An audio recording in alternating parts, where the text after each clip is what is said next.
Imagine this for a moment. You close your eyes at midnight, open them again at 4 in the morning, and instead of feeling destroyed, groggy, or desperate for coffee, you feel clear, light, and deeply energized, almost as if you've just completed a 10-day meditation retreat in the Himalayas. Your mind feels sharp. Your body feels calm and refreshed. There's no heaviness, no mental fog, no dragging yourself out of bed. It sounds like a fantasy, almost ridiculous, doesn't it? And yet this experience is far more realistic than most people think if you truly understand how sleep works, respect the science behind it, and apply a few small but extremely practical adjustments. The problem is not that we don't sleep enough. The problem is that most of us sleep incorrectly. We misunderstand what sleep actually does, how the brain recovers, and what truly determines whether we wake up feeling restored or exhausted. This misunderstanding quietly steals our mornings, our focus, and our energy, leaving us stuck in a cycle of waking up tired and fighting sleepiness throughout the day.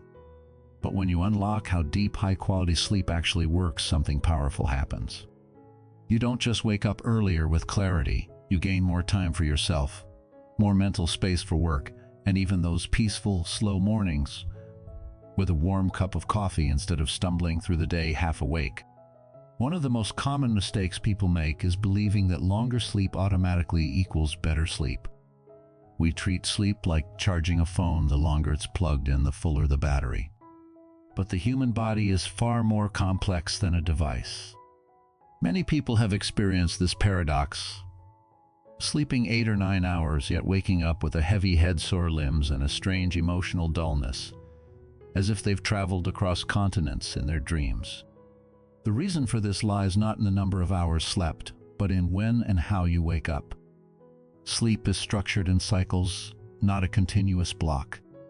Each sleep cycle lasts about 90 minutes and includes several stages. The first stages are light sleep, where your body begins to relax and your consciousness slowly fades. Then comes deep sleep, the most critical phase for physical recovery, hormone release, immune repair, and cellular regeneration. Finally, there is REM sleep, where vivid dreaming occurs and the brain processes emotions, memories, and learning. These cycles repeat multiple times throughout the night. Here's the key insight. Most people miss waking up at the end of a complete sleep cycle. Feels radically different from being woken in the middle of deep sleep. If you wake up naturally as a cycle finishes, your brain is already transitioning toward alertness. You feel light, clear, and refreshed, almost as if you've stepped out of a spa. But if an alarm drags you out in the middle of deep sleep, your brain is still fully engaged in recovery mode. The result is sleep, inertia, grogginess, dizziness, mental fog, and an overwhelming desire to fall back asleep. This is why blindly aiming for 7 or 8 hours doesn't always work. Instead, it's far more effective to align your sleep with full cycles, 4.5 hours, 6 hours, or 7.5 hours, depending on your schedule. Quality matters more than quantity. A shorter sleep that completes full cycles in an uninterrupted, calm environment can be far more restorative than a long sleep broken by light noise, stress, or screen exposure. When time is limited, quality becomes non-negotiable. Think of it like nutrition. A small nutrient-dense meal will support your body far better than a large meal full of fried, empty calories. Sleep works the same way. Every minute needs to count. One of the most effective ways to improve sleep quality is to turn your bedroom into a cave, dark, quiet, and cool. Research consistently shows that the ideal sleeping temperature falls between 16 and 19 degrees Celsius. Cooler temperatures signal the body to release melatonin, the hormone that initiates sleep and deepens it. Light is another silent enemy.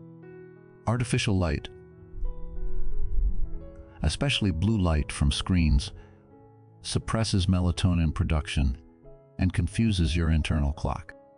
This is why scrolling on your phone before bed feels harmless, but quietly sabotages your sleep. Ideally, screens should be avoided 1 to 2 hours before bedtime. If that's not realistic due to work or life constraints, night mode blue light filters or protective glasses can reduce the damage, but they're still a compromise, not a solution. Beyond environment, routines matter deeply. The brain loves patterns. When you repeat the same calming actions before bed, reading a few pages, writing a short journal entry, stretching lightly, or meditating for 5 minutes, you send a clear signal to your nervous system that it's time to shut down. Over time, this ritual becomes a psychological switch. You stop fighting sleep. You stop lying awake staring at the ceiling. Your body begins to fall asleep naturally, smoothly, and faster. However, improving sleep quality also requires dismantling several deeply rooted myths. One of the most damaging beliefs is that everyone must sleep exactly 8 hours to function. There's no universal magic number. Sleep needs vary based on age, activity level, mental workload, and individual biology. Some people feel incredible on 6 hours of high-quality sleep, while others feel exhausted after 9. If their sleep is fragmented or misaligned with their cycles. Another misconception is that napping is a sign of laziness. In reality, short naps of 20 to 30 minutes have been scientifically shown, including in studies conducted by NASA, to improve memory reaction time and cognitive performance. Even astronauts are encouraged to nap strategically. The key is timing and duration. A short nap refreshes the brain without dragging you into deep sleep, which would cause grogginess instead. Then there's the idea of being a night owl. While genetics play a role, most late-night habits are not biological destiny, but behavioral conditioning. Late-night screen use, irregular meals, lack of morning sunlight, and inconsistent sleep schedules gradually shift your internal clock. The good news is that this clock can be retrained. Morning sunlight exposure, regular meal timing, and consistent bedtime routines slowly pull your rhythm back into alignment. Over time, falling asleep earlier becomes natural rather than forced. For those moments when your body is exhausted but your mind refuses to shut down, there's a powerful technique developed by the U.S. military specifically to help fighter pilots fall asleep in extreme conditions. This method doesn't require medication or equipment, just practice. It begins with consciously relaxing the muscles of your face, your jaw, tongue, cheeks, and the small muscles around your eyes. These areas store surprising amounts of unconscious tension. Next, let your shoulders drop completely, allowing your arms to feel heavy and loose. Exhale gently to release tension in your chest. Then allow your legs to soften from your thighs all the way down to your feet. At this point, your body enters a state of physical shutdown. To quiet the mind, visualize yourself lying in a small boat floating on a perfectly still lake, surrounded by silence. If thoughts intrude, repeat a simple phrase like, don't think, not as a command, but as a soft mental rhythm. With practice, this technique can bring you into sleep within 2 minutes, even in noisy or stressful environments. This approach turns sleep into a recovery tool you can deploy almost anywhere, reclaiming rest without sacrificing time. It's not magic, it's physiology. For a long time, I personally believed that sleeping a lot was a sign of weakness, even laziness. There were periods where I slept 10 hours and still woke up disoriented, heavy, and mentally drained. Only later did I realize the issue wasn't duration. Late nights, endless scrolling, and mental overstimulation meant my brain never truly powered down. My body rested, but my mind never stopped running. Everything changed when I began treating sleep as fuel for the brain rather than wasted time. Not because I wanted to be healthy in an abstract sense,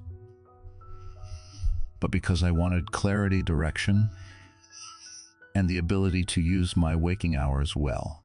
When sleep became intentional, mornings became calm. Focus improved. Life felt less reactive and more deliberate. In the end, you don't need to sleep longer. You need to sleep smarter. Understand your sleep cycles. Wake up at the right moment. Build an environment and routine that support deep rest. Let go of harmful myths. Use practical techniques to fall asleep faster when needed. When you do this, sleep stops being a struggle and starts becoming an ally. Now it's your turn. Look at your current sleep habits honestly. What feels off? What small change can you try tonight? Maybe it's moving your phone away from your bed. Maybe it's dimming the lights earlier. Maybe it's practicing the 2-minute technique. Start small, but start tonight. Intelligent sleep is not a luxury. It's the foundation of a clear mind and a powerful life, and it's entirely within your reach.